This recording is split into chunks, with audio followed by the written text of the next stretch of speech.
idlas gihapon ang kalinaw sa kalibutan.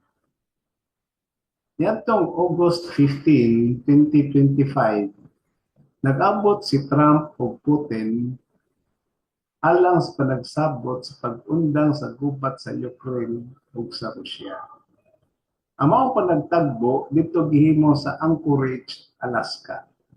Daghan ang naginamhinam sa maong summit tungod kay si Trump nagsidaan naman daan na kung si Putin magmagahi sa pag-undang sa gubat batok sa Ukraine, doon naging serious consequences. Apan ang nakadag problema sa maong panagtagbo tungod kay wa gi-appeal ang presidente sa Ukraine nga mao si Volodymyr Zelensky o why representative nga gikan sa mga nasod sa Europa or European Union. Isa si Xi Jinping ang presidente sa China daw nakasaway sa maong summit sanglit ang Ukraine nga mo'y target ni Putin wa gi-appeal ang presidente niini. Daan ang nagbakad ang Ukraine nga kung ipamugo sa Russia ang upat ka demanda niini aron naay ceasefire, dili gyud mosugot ang Ukraine sa maong kondisyon. Unsa man ang upat ka demanda sa Russia?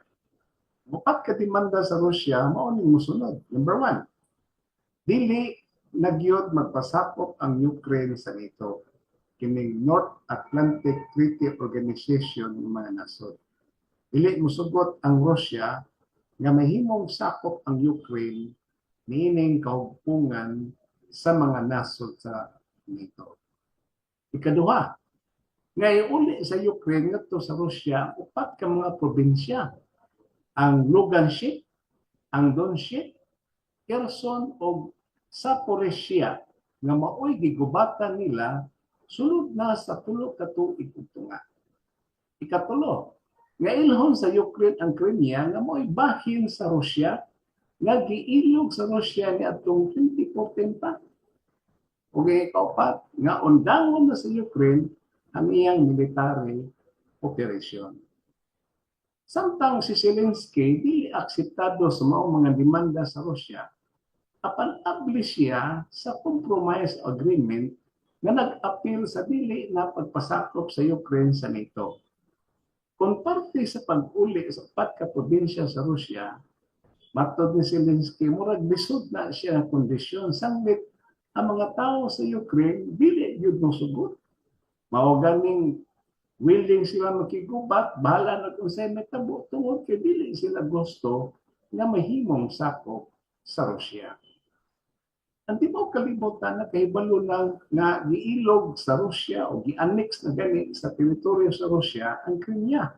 So kadpan niya atong pag-ilog niini niya atong 2014. Apan gusto lang yun sa Russia nga dunay formal acknowledgement ang Ukraine.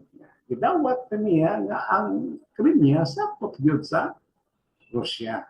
Apan bisan pa ni ana nagmagahi o dili jud mosugot ang Ukraine ini, naglungot-lungot sila tungod sa pag-ilog sa Russia sa Crimea niadtong 2014. Og lisod undangon ang military operation sa Ukraine kay kini nagpasabot nga manguli na sila mga kampo, mga sundalong Ukrainian. Kunya og kalitog atake sa Russia, impas ang ilang protektahan ng mga teritoryo. Mao napalakad yun si Zelensky sa panagtagbo ni Trump ug Putin sa Alaska. Nawa siya gipa-appeal sa sabot-sabot. Mayroong duman nga niadtong Pebrero niining tuiga 2025, nagsininghagay si Trump ug Zelensky sa Oval Office sa White House sa Amerika kay gibaso ni Trump si Zelensky nga mo'y nagpuna-unas pagpakigupat sa Russia. Nalimot si Trump na ang Russia mo'y nanulong sa Ukraine.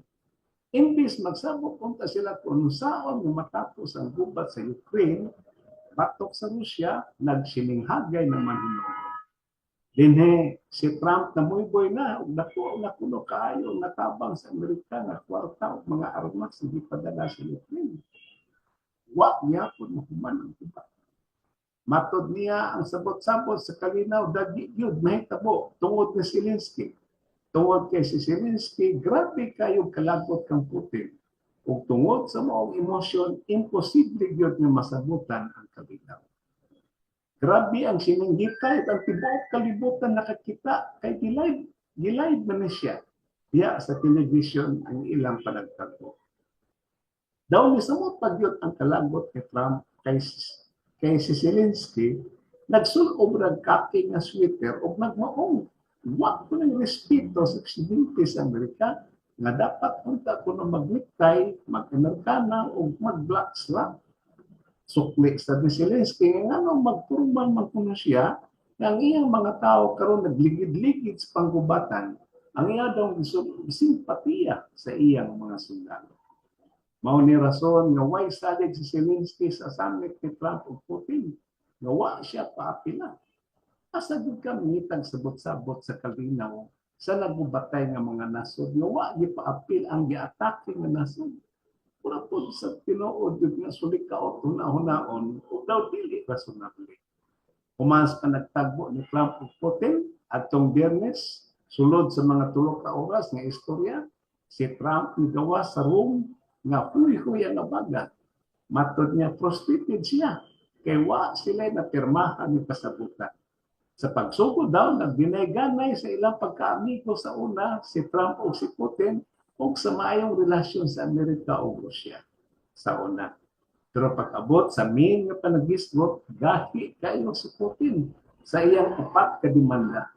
Maampingon sa si Trump pag-ariya sa demanda ni Putin, kaya ang Ukraine o EU or European Union daan nagpasidaan ni Trump na kung maunay hihusgan ni Putin, di yun na dawaton sa Ukraine o sa European Union.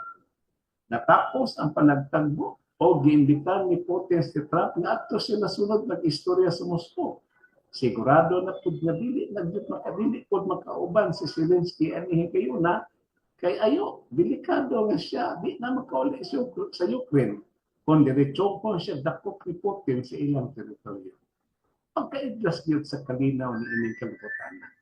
Ang paningkamot sa mga leader sa mga nasod alang sa kalinaw wa gyud mahimo. Nga naman, klaro ang giingon sa Isaias Kapitulo 1, versikulo 15, nga matod pa. Ug dihang bayawon ninyo ang inyong mga kamot, dili ko motanaw kaninyo. Bisan pagkadaghan mo moampo, dili ko mamati. Ang inyong mga kamot puno og dugo. Kusa sa ilang mga pagampo sa kalinaw, si Jehovah dili maminaw kanila. Tungod kay ilang mga kamot puno sa daghang dugo.